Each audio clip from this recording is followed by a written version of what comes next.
Hi hello welcome friends. ఈ వీడియోలో వచ్చేసి ట్యాక్స్ రేటరీ సబ్జెక్ట్కి సంబంధించిన క్వశ్చన్ డిస్కస్ చేస్తున్నాము. So up to 8 question completed. Now 9th question.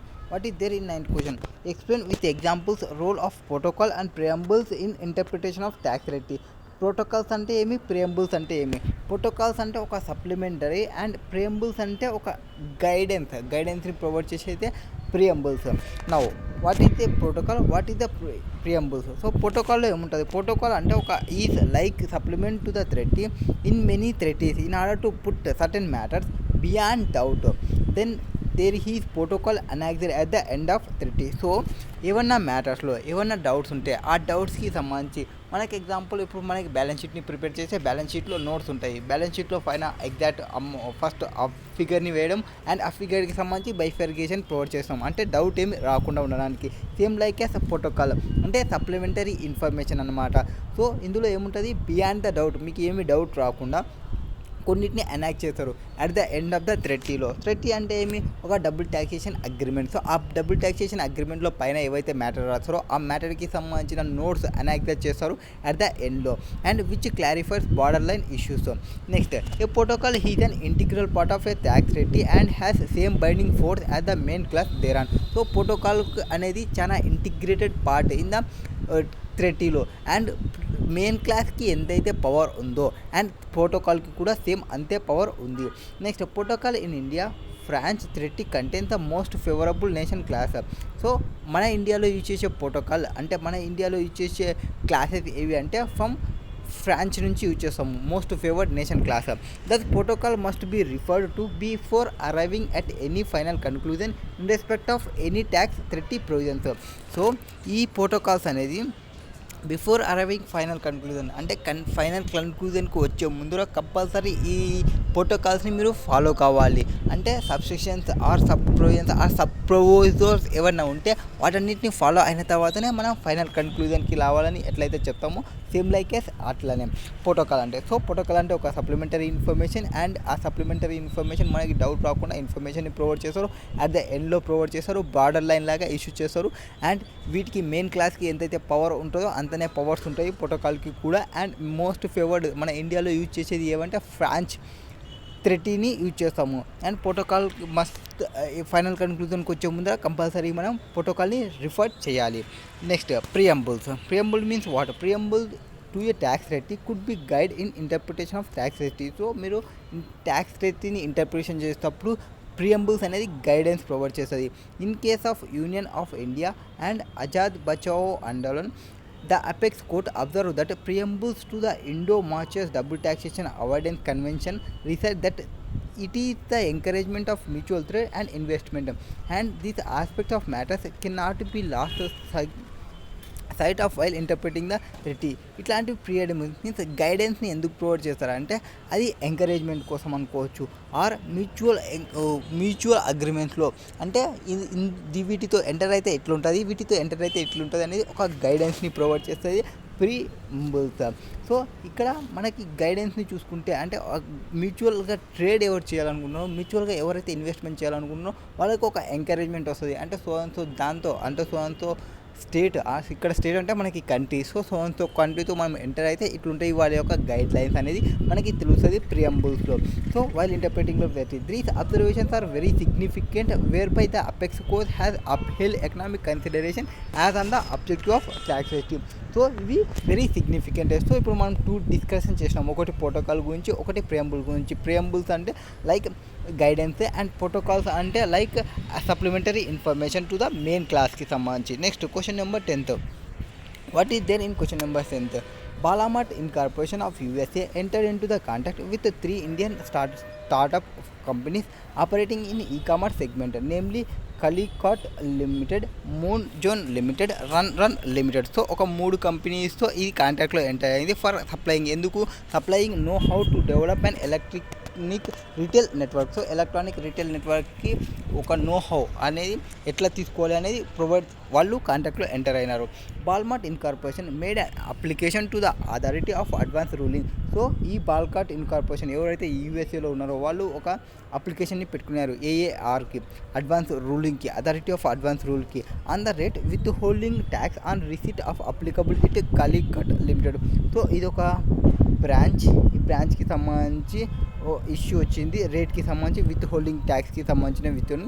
So authority for advance రూలింగ్కి అప్లికేషన్ పెట్టుకున్నాము to the assessing officer for determination of the rate at which the tax is deducted and the payment made to the said non resident. So ఆ non రెసిడెంట్కి payment చేసేటప్పుడు ఏ rate పైన టీడీఎస్ని deduct చేయాలి అనేది మనకి తెలియనప్పుడు మనం అడ్వాన్స్ రూలింగ్కి వెళ్ళొచ్చు. అథారిటీ ఫర్ అడ్వాన్స్ రూలింగ్కి మనం అప్లికేషన్ పెట్టుకున్నాము. The authority for advance ruling rejected the application of Walmart incorporation on the ground that the question is raised. The application is already pending before the income tax authority. So ఈ authority వాళ్ళు ఏం చేసినారంటే దాన్ని reject చేసినారు. ఎందుకు reject చేసినారంటే already మీ case అనేది pending ఉంది, వేరే చోట పెండింగ్ ఉంది. సో ఆ పెండింగ్ ఉండడం వల్ల రిజెక్ట్ చేస్తున్నాం అనేది రీజన్ చెప్పి రిజెక్ట్ చేసినారు. ఆ రిజెక్ట్ చేయడం కరెక్టా కాదా అనేది మనం చెప్పాలి. ఎవరు అడ్వాన్స్ ఫర్ అథారిటీ వాళ్ళు రిజెక్ట్ చేయడం కరెక్టా కాదా. నెక్స్ట్ ఫస్ట్ రిజెక్ట్ చేసేది కరెక్టా కాదంటే ఫస్ట్ ప్రొవిజన్ తెలియాలి మీకు.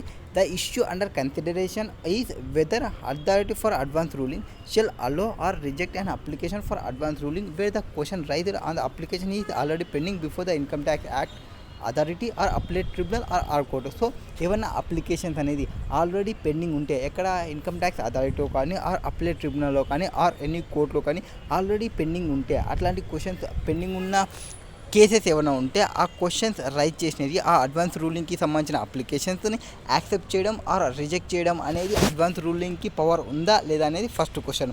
Next and advance ruling is not only the applicant specific but also transaction specific. So applicant అంటే ఇట్లా అప్లై చేయాలి ఈ పర్సంటేజ్ వేయాలనే కాదు, విత్ ఒక్కొక్క ట్రాన్సాక్షన్కి కూడా చెప్పే పవర్ అథారిటీ ఫర్ అడ్వాన్స్ రూలింగ్కి ఉంది. The advance ruling is on the transaction enter into or undertaken by the applicant. So ఏ ట్రాన్సాక్షన్కి ఎంటర్ అవుతున్నాము, ఏ అండర్టేకింగ్ తీసుకున్నాడు ఆ అప్లికెంట్ ఈచ్ ట్రాన్సాక్షన్కి కూడా వీళ్ళు ప్రొవైడ్ చేయొచ్చు. This is why section 245 specify that ruling is binding. So వాళ్ళు ఏమన్నా అడ్వాన్స్ రూలింగ్ వాళ్ళు ఏదన్నా రూల్ని ప్రొవైడ్ చేసినారంటే ఎప్పుడైతే ఒక రూలింగ్ని ఫైన్ చేస్తే వాళ్ళు కంపల్సరీ బైండ్ కావాలి. ఎవరు బైండ్ కావాలి? అప్లికెంట్ బైండ్ కావాలి ఆర్ ఆ అప్లికెంట్ ఏదైనా ట్రాన్సాక్షన్కి ప్రొవైడ్ చేసింటే ఆ ట్రాన్సాక్షన్ బైండ్ కావాలి. మీన్స్ ఒక స్పెసిఫిక్ ట్రాన్సాక్షన్కి ప్రొవైడ్ చేసింటే ఆ అప్లికెంట్ ఆ ట్రాన్సాక్షన్ వరకు బైండింగ్ కావాలి. And the principal commissioner or commissioner of income tax and the subordinates. So advancing ruling వాళ్ళు ఇస్తే అప్లికెంట్ అయినా కావాలి, అప్లికెంట్ స్పెసిఫిక్ ట్రాన్సాక్షన్కి సంబంధించిన కావాలి, and principal commissioner or commissioner of income tax and వాళ్ళ యొక్క సబార్డినేట్స్ వాళ్ళు కూడా బైండింగ్ కావాలి. So therefore AAR can reject the application made by the Walmart Incorporation before AAR on the ground that similar issue is pending before assessing officer in respect of same transaction, that is provision of technical know-how in case of Flipkart Limited. So వీళ్ళు reject చేయొచ్చు already before same రూల్కి or similar issue అనేది ఒకటి pending ఉంది income tax authority దగ్గర, assessing officer దగ్గర. So same ట్రాన్సాక్షన్కి సంబంధించి. Note: the fact of the case are similar to the fact of Nuclear Power Corporation Limited in RE, wherein the above issue came up before AAR. What is barred by the first proviso 245R of the Act context class. Therefore, in the allowing of application under section of the 245R of the Act where question raised in the application is already pending before the income tax authority. So ఏం చెప్తున్నారు? Same నోట్ని చెప్పినారు, ఒక case లా చెప్పి ఆ case లాలో కూడా same ఇట్లనే జరిగింది. అంటే బిఫోర్ ఇన్కమ్ ట్యాక్స్ అథారిటీ దగ్గర ఉన్న వాటికి వాళ్ళు రిజెక్ట్ చేయడానికి పెట్టుకున్నారు. సో అప్లేట్ అది tribunal or any court the significant of dropping the word in the applicant case with effect from 1st June 2000 cannot be only ignore. ఎవరైనా అప్లికేషన్ పెట్టుకుంటే ఆ అప్లికేషన్ పెట్టుకునేది కంప్లీట్గా ఇగ్నోర్ చేయకూడదు. ఎక్కడి నుంచి? ఫ్రమ్ 1 June 2000 నుంచి. On the basis of this view expressed by AAR in the above case explaining the impact of dropping the words in the applicant's case with effect from 1/6/2000. So with effect from 1/6/2000 నుంచి ఏం చెప్పినారు? In the applicant case కా నుంచి in the applicant case అనే ఏదైతే words ఉన్నావో in view taken by that AR can reject the application made by Walmart incorporation before AR on the ground that similar issue is pending before the assessing officer in respect of same transaction. So already same transactions before income tax authority దగ్గర ఉంటే AR వాళ్ళు reject చేయొచ్చు. Ultimate answer, ultimate conclusion. Next, explain the following terms in the context of interpretation of tax హిస్టరీ. Tax హిస్టరీని interpret చేసేటప్పుడు following వాటిని ఎట్లా తీసుకోవాలి? Principles of contemporanea expositio or purposive interpretation. ఫస్ట్ది ప్రిన్సిపల్స్ ఆఫ్ కాంటెంపరేనియా ఎక్స్పోజియో అంటే a treaty terms are normally to be interpreted on the basis of their meaning at the time of treaty was concluded. So వీటికి సంబంధించి ఏమన్నా మనకి difference వచ్చినా అనుకోండి, meanings వచ్చినా అనుకో, దాని ఇంటర్ప్రిటేషన్ ఎట్లా చేయాలి అంటే దాని యొక్క మీనింగ్ని ఎట్లా ఇంటర్ప్రిట్ చేయాలి at the time of treaty was కన్క్లూజన్కి వచ్చే లోపల, ఆ థ్రెటీ కన్క్లూజన్కి వచ్చే లోపల దాన్ని ఇంటర్ప్రిటేషన్ అనేది చేయాలి. ఇన్ నార్మల్ వేలో ఇంటర్ప్రిట్ చేయాలి, అంటే జనరల్ వ్యూలో ఇంటర్ప్రిట్ చేయాలి. అంటే మనకి స్పెసిఫిక్గా రాలేదనుకోండి, ఒక వర్డ్ చెప్పినారు, ఆ వర్డ్కి సంబంధించిన వాటిలో మనకి ఎగ్జాక్ట్ లేదనుకోండి. ఫర్ ఎగ్జాంపుల్ మీరు ఇన్కమ్ ట్యాక్సే చేస్తున్నారు, సో ఇన్కమ్ ట్యాక్స్కి సంబంధించి ఒక డిక్షనరీ ఉందనుకున్నాం, ఇన్కమ్ ట్యాక్స్లో ఒక వర్డ్ వాడినారు, ఇన్కమ్ ట్యాక్స్ యాక్ట్లో చెప్పినప్పుడు మనం ఎక్కడ వెళ్ళొచ్చు? ఆక్స్ఫర్డ్ డిక్షనరీకి పోవచ్చు. అంటే జనరల్ వ్యూ, అంటే normal view, that is normally interpret చేస్తారు ఎప్పుడైతే ప్రాపర్గా ఇన్ఫర్మేషన్ లేనప్పుడు, ఎందులో చెప్పినామో అందులో లేనప్పుడు. Next, in Abdul Razak A Menon ITR the advance ruling authority for advance ruling observe that there can be a little doubt that while interpreting the treaties. So అక్కడ ఏమైనా డౌట్స్ ఉన్నప్పుడు regard should be have material contemporanea expositio. So ఇది use చేసి, అంటే ఏమన్నా మనకి doubts ఉన్నప్పుడు interpreting థ్రెటీని interpret అయినప్పుడు, అంటే proper information are proper words అనేది అందులో లేకుంటే, ఏదైతే వాళ్ళు థ్రెటీలో ఎంటర్ అవుతారు కదా, థ్రెటీ మీన్స్ ఒక అగ్రిమెంట్ ఎంటర్ కావడం, డబుల్ ట్యాక్సేషన్ అగ్రిమెంట్ ఎంటర్ కావడం. సో ఆ అగ్రిమెంట్ రాసుకునేటప్పుడు కొన్ని వర్డ్స్ యూజ్ చేసి ఉంటారు, ఆ వర్డ్కి సంబంధించిన మీనింగ్స్ అందులో లేనప్పుడు మనం నార్మల్ మీనింగ్కి పోతాము. సో కన్క్లూజన్ దగ్గర రీచ్ చేస్తాము. అండ్ ఆర్టికల్ 32 కూడా చెప్తుంది, article 32 of Vienna convention and also referred in the decision of honourable Supreme Court. So normal వీకి పోవడమే 32, ఆర్టికల్ 32. ఆర్టికల్ 32 అంటే ఏమి? ఆర్టికల్ మీన్స్ లైక్ మనకి ఇన్కమ్ ట్యాక్స్లో ఎట్లయితే సెక్షన్స్ ఉన్నావో, మనం ఇంటర్నేషనల్ వైజ్కి వెళ్ళినప్పుడు ఆర్టికల్స్ అని డీల్ చేస్తారు. సో ఆర్టికల్ 32లో ఏం చెప్పారు? వినా కన్వెన్షన్ గురించి చెప్తారు. Next, purposive interpretation. Purposive interpretation means in this approach the treaty is to be interpreted so as to facilitate the attainment of aim and object of the treaty. So based on treaty మనకి ఏవైతే enter అయినారో agreement, ఆ agreement అయిన purpose ఏమి, ఆ agreement అయిన ఏమి, ఆ agreement enter అయిన ఆబ్జెక్టివ్ ఏమి, వాటన్నిటినీ మైండ్లో పెట్టుకొని ఇంటర్ప్రిట్ చేస్తారు ఏదన్నా వర్డింగ్స్ వచ్చినప్పుడు. This approach is also known as objective and purpose.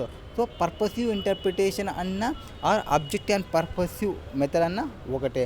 In adopt of interpretation of treaties are not same has this as of in interpretation of statutory regulations.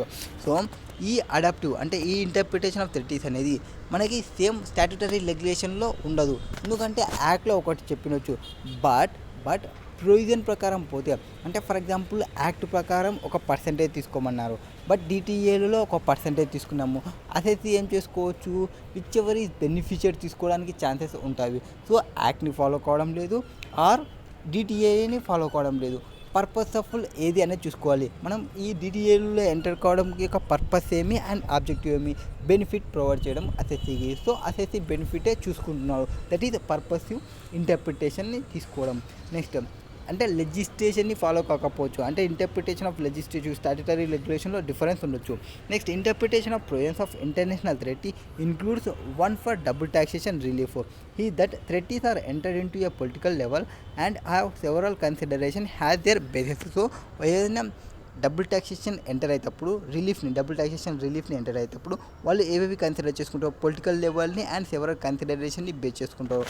One the instance is where the apex court agreed the contention of appellate that preambles to the Indo-Mauritius DTAA receipt that it is encouragement of mutual trade and investment, and this aspect of matters cannot last sight while interpreting the treaty. So beneficiary purpose అనేది ఏమి, objective అనేది ఏవి, దాన్ని base చేసుకొని మనం introduce చేస్తున్నప్పుడు దాన్ని base చేసుకొని మనం ఇంటర్ప్రిటేషన్ చేస్తుంటే ఒక లాని అవి ఎట్లుంటాయి అంటే అట్లా వాళ్ళు కన్సిడర్ చేసినప్పటికీ వాటిని ఎంకరేజ్మెంట్ చేస్తారు. ఎంకరేజ్మెంట్ చేస్తేనే మనకి మ్యూచువల్ ట్రేడ్స్ అండ్ అగ్రిమెంట్స్ అనేది ఎంటర్ అవుతారు పర్సన్స్ అనేవాళ్ళు. నెక్స్ట్ క్వశ్చన్ నెంబర్ 12 MTP 2021 క్వశ్చన్కి సంబంధించినది.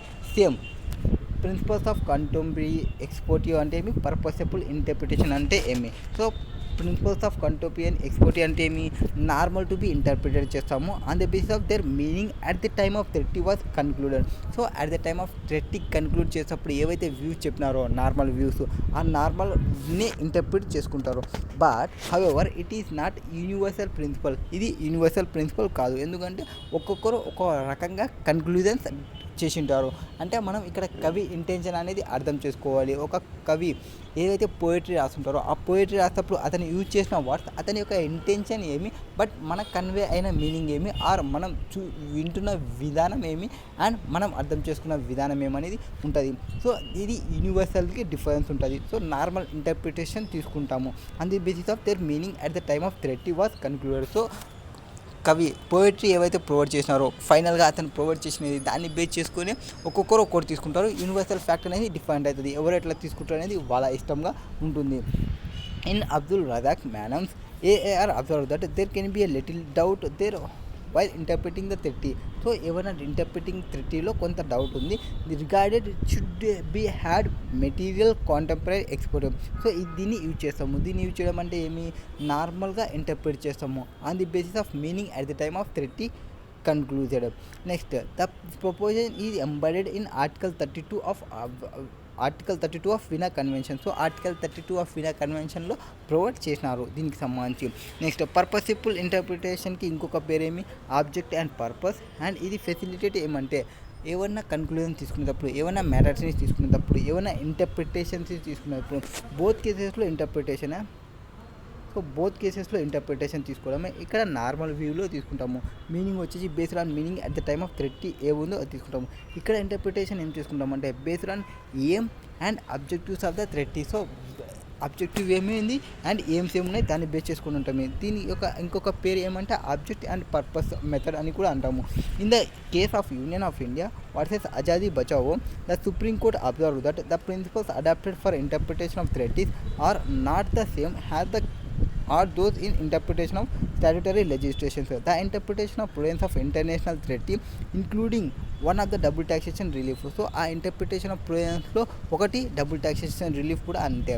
Double taxation relief of the 30. Double taxation reliefs enter అయ్యేటప్పుడు డబుల్ టాక్సేషన్ పర్సంటేజ్ ఎట్లుంటాయి, based on political level and their బేసిస్ని బేస్ చేసుకొని కన్సిడరేషన్ని బేస్ చేసుకొని ప్రొవైడ్ చేసింటాము. సో వాటిలో whichever is beneficiary assess చూసుకుంటారు. Next once instance he's where apex court agree that with the contention of appellant that preamble to the India marches TTA receipt that it is for encouragement of mutual. So preambles అంటే ఏవి మనం చెప్పినది guidance అని చెప్పినాము. So guidance ఉంటే ఎట్లుంటుంది, guidance ఉంటే మనకి ఎంకరేజ్మెంట్ ఉంటుంది, గైడెన్స్ ఉంటే ఎంకరేజ్మెంట్ ఉంటుంది. ఏదానికి ఎంకరేజ్మెంట్ ఉంటుంది, mutual encouragement for mutual trade and investment. So మనం మ్యూచువల్గా ట్రేడ్ చేయడానికి అండ్ మ్యూచువల్గా ఇన్వెస్ట్మెంట్ చేయడానికి ఒక ఎంకరేజ్మెంట్ ప్రొవైడ్ చేసేది ప్రియంబుల్ మీన్స్ వాట్, గైడెన్స్ ఉంటుంది అందులో. And the matter cannot be side of while interpreting the 30. Next question number 13th question. What is there in 13th question? MTP November 2021 question. So I Private Limited is a domestic company, okay, in India. So ఇండియాలో ఒక domestic company ఉంది. D private limited ఈ company incorporated in country X. So వీడేమో ఇండియాలో ఉన్నాడు, వీడేమో country ఎక్స్లో ఉన్నాడు. And it is non resident. So వీడు NR. Next D private limited forms a company Z limited. ఈ డి ఇండియా వాడు ఒక కంపెనీని ఫామ్ చేసినాడు, జెట్ కంపెనీని. సో ఇక్కడ ఏముంది, డి ఉన్నాడు, ఎక్స్ ఉన్నాడు అండ్ ఈ డి గాడు ఒక కంపెనీని ఫామ్ చేసినాడు, జెడ్ కంపెనీని. Okay, 100% subsidiary in country Y. So ఇది కంట్రీ వైలో ఉంది, ఇది కంట్రీ ఎక్స్లో ఒక కంపెనీ ఉంది. Okay, and 100% X. తర్వాత I private limited forms joint venture of company R. So ఈ ఐ గాడు ఇంకొక జాయింట్ వెంచర్ని ఫామ్ చేసినాడు. Of the company 49% of R private limited equity oriented to Z Z Private Limited and 51% allotted to I Private Limited to. So ఈ joint వెంచర్లో 49 వీళ్ళు and 51 వీళ్ళు. So 51 వీడు 49 జెడ్ లిమిటెడ్ వాళ్ళు చేసినట్టు చేసుకున్నాడు. Next Z limited is also designated has permitted transferee of D Private Limited. Permitted transferee means that through shares of R Private Limited are held by Z Private Limited all rights of voting, management, right to sell. So Z గారిని introduce చేసినది ఒక డమ్మీగా introduce చేసినారు and వాళ్ళకి పవర్స్ని ఇస్తున్నారు ఈ joint వెంచర్లో పవర్స్ని. And joint వెంచర్లో ఏమైనా చేయడానికి పవర్స్ని జెడ్ వాళ్ళకి ప్రొవైడ్ చేస్తున్నారు. Okay, now R vested permitted provide చేసినారు, ఆల్ రైట్స్ని ప్రొవైడ్ చేసినారు on 8/28/2021. The shares of R private limited held by Z limited are sold to C limited. So ఈ జెడ్కి ఏవైతే ఉన్నావో వాడు సి లిమిటెడ్కి సేల్ చేసినాడు. A company connected to the I private limited group. The Indian country Y tax rate provides for non taxation of capital gain. So ఈ కంట్రీలో why కంట్రీలో ఏదైతే ఉందో అది non tax. So non tax ఉన్నందుకు ఒక డమ్మీ కంపెనీని క్రియేట్ చేసి ఈ కంపెనీ నుంచి ఇన్వెస్ట్మెంట్ చేపించి ఈ కంపెనీ నుంచి షేర్స్ని సేల్ చేసినాడు. ఇక్కడ ఇండియాలో చేస్తే ఇవంతా ట్యాక్సేషన్ ఉంది కాబట్టి. Next the country tax provided non-taxation of capital gain in source of country and country-wide charges no capital gain taxes of domestic class. So as per tax treaty with country-wide capital gain arising to Z Limited. So Z Limited की ఏదైతే capital gain arising అది not taxable in the hands of India. As per Indian country X tax regime, capital gain is chargeable to tax in the source country. So X countryలో source పేసరు charge చేస్తాము. Next examine whether general anti advance ruling, that is GAR can be invoked to deny the tax treaty benefits assuming that the prescribed condition for application of GAR was satisfied. So GARని invoke చేయొచ్చా, invoke చేయకూడదా అంటే invoke చేయొచ్చు. ఎందుకు invoke చేయొచ్చు అంటే first ఇక్కడ arrangement చేసిన route investment through country Y result into tax benefit. So country వైతో ఎందుకు పోయినామంటే అక్కడ ట్యాక్స్ బెనిఫిట్ ఉంది కాబట్టి ఆ అరేంజ్మెంట్ చేసుకున్నాము. So arrangement of routing investment through country Y results into tax benefit since there is no business purpose in incorporating company Z private limited in country Y. So కంపెనీకి జెడ్ని create చేసినాం కానీ అక్కడ company యొక్క purpose ఏమీ లేదు and company ఏం benefit కాలేదు. It can be said that main purpose of the arrangement is to obtain tax benefits. So అక్కడ జెడ్ కంపెనీని క్రియేట్ చేయడం యొక్క మెయిన్ పర్పస్ ఏమి to get tax benefit. So direct India నుంచి చేస్తే క్యాపిటల్ గెయిన్ పడుతుండే. సో అట్లా చేయకుండా ఒక కంపెనీని క్రియేట్ చేసి ఆ కంపెనీ నుంచి ఇంకో కంపెనీ జాయింట్ వెంచర్లో ఇన్వెస్ట్మెంట్ చేపించి ఆ జాయింట్ వెంచర్కి సంబంధించినవి షేర్ చేస్తే క్యాపిటల్ గెయిన్ రాదు ఆ కంట్రీకి సంబంధించి. So the tax benefit would be ఇక్కడ to obtain tax benefit. The alternative course available in this case is direct investment in R Limited joint venture by D Private Limited. So D Private Limited డైరెక్ట్గా investment చేయకుండా ఇండైరెక్ట్గా investment చేసింది. So direct ఇన్వెస్ట్మెంట్గా తీసుకొని the tax benefit would be difference in tax liabilities between two available courses. So ఇక్కడ tax benefit అనేది would be difference in tax liabilities between two available courses. So available కోర్సెస్లో two different available కోర్సెస్లో ఏవైతే tax benefit ఉందో అది లయబిలిటీలోకి వచ్చేస్తుంది, different liability. So నా next question is does arrangement how any tainted element. So ట్యాంటెడ్ element అంటే ఏమైనా ట్యాక్స్ ఎలిమెంట్ వస్తుందా అనేది. So it is evident that there is no commercial substance in incorporating Z limited as it does not have any effect on the business risk of D Private Limited or cash flows of D Private Limited has the twin conditions. So అక్కడ డీని incorporate చేయడంలో ఎటువంటి main purposeful ఏం లేదు, అంటే commercial substance అనేది ఏమీ లేదు, just ఒక స్టాట్యూ మాదిరి. It is does that have any effect of business risk to D private limited and D private limited నుంచి క్యాష్ ఫ్లోస్ ఎఫెక్ట్ ఏమీ లేదు. Has the twin conditions of main purpose of being tax benefit and existence of tainted amount ఈ satisfied. GAAR can be invoked. So ఈ ఏవైతే మనం ఒక కంపెనీని create చేసామో ఆ కంపెనీ అనేది ఒక కమర్షియల్ ట్రాన్సాక్షన్స్ని స్టార్ట్ చేస్తే ఆ కమర్షియల్ సబ్స్టాన్స్ ఏమైనా ఉంటే అంటే ఆ కంపెనీలో ఏమైనా ట్రాన్సాక్షన్ జరిగితే ఆ కంపెనీకి కమర్షియల్ ట్రాన్సాక్షన్స్ ఉన్నట్లు. సో కమర్షియల్ ట్రాన్సాక్షన్స్ ఏమీ లేకుండా అండ్ ఈ కంపెనీకి సంబంధించి బిజినెస్ రిస్క్ ఏం లేకుండా ఆర్ క్యాష్ ఫ్లోస్ ఏమీ లేకుండా ఉంటే జస్ట్ అది డార్మెంట్ కంపెనీ లాగా. సో అట్లాంటి కంపెనీకి సంబంధించి ఏవైతే ట్రాన్సాక్షన్ చేస్తారో మెయిన్ కంపెనీ ఎవరైతే క్రియేట్ చేసినారో వాళ్ళకే ట్యాక్స్ లయబిలిటీ వస్తుంది. దట్ ఈస్ గ్యార్ ఇన్వోకబుల్ అవుతుంది. GAAR means general avoidance agreement. Next, additionally, has all rights of shares of R Private Limited are being exercised by D Private Limited instead of Z Limited. It is again shows that Z Private Limited is lack commercial substance. So ఈ lack జెడ్కి ఒక commercial substance అనేది ఏమీ లేదు. Only డీనే monitoring చేస్తుంది, డీనే controlling చేస్తుంది. So GAAR ప్రొవిజన్స్ని ఇన్వోక్ చేయొచ్చు ఇన్ దిస్ కేస్లో. Next, the past exam question. The application of tax treaty may result into double taxation for the taxpayer in the light of the statement. Answer the following questions. Okay, ఈ 3 క్వశ్చన్స్కి ఆన్సర్స్ని provide చేయాలి. What are the approaches for elimination of double taxation under model tax convention? Explain. So double ట్యాక్సేషన్ని eliminate చేయడానికి model tax కన్వెన్షన్లో ఏవేవి approaches ఉన్నవనేది first question. Next, explain the meaning of juridical double taxation and economical double taxation. So connecting ఫ్యాక్టర్లో 2 ఉంటాయి, ఒకటి source and ఇంకోటి residence base. అందులో కనెక్టింగ్ ఫ్యాక్టర్స్లో జ్యుడిషియల్ డబుల్ ట్యాక్సేషన్ ఒకటి ఉంటుంది, ఎకనామిక్ డబుల్ ట్యాక్సేషన్ ఒకటి ఉంటుంది.